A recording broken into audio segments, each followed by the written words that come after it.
First, atong i-discuss ang difference between distance and displacement. So, ang only difference nila is ang vector involves direction. So, let's say, mao na imong starting point, and then ni-move ka og 20 meters padung sa right or east. Kana siya. Ang imong distance ana is kaning 20 meters. But if diri na ta sa displacement, mahimo na siyang 20 meters, east. Because mao man ni ang direction. And then, ang displacement is ang shortest direction between the initial position, kani, padung sa final position. Now, ang kani siya, relative ni siya sa imong initial point. So, for example, let's say imong starting point, imong balay, and then ni-move ka og 50 meters. But then, naa kay nalimtan nga palitonon. So, muna, nibalik kag 20 meters para mo adto sa tindahan. So, di ba, maingani na siya. Let's just say, mao ni imong tindahan. So, ang imong distance ana is kaning 50 meters plus 20 meters. Mao na siya imong gilakaw. Ang total gina siya.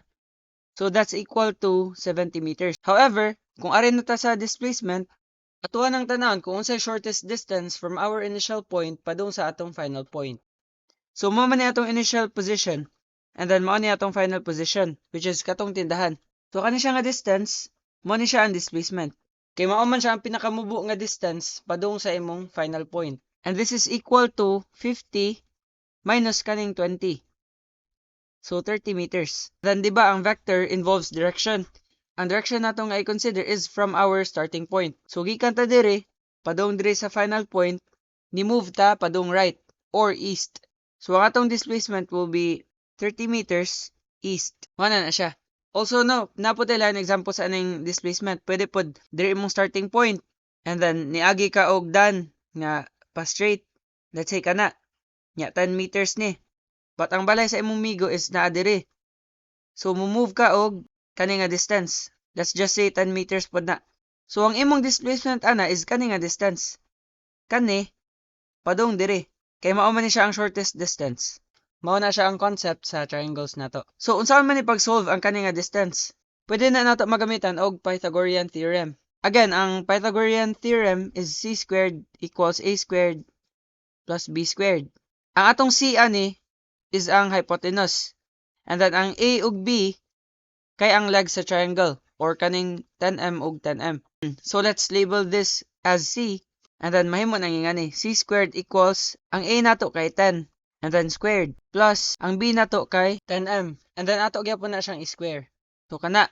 So, mahimo na siyang c squared equals 100 plus 100. So, c squared equals 200.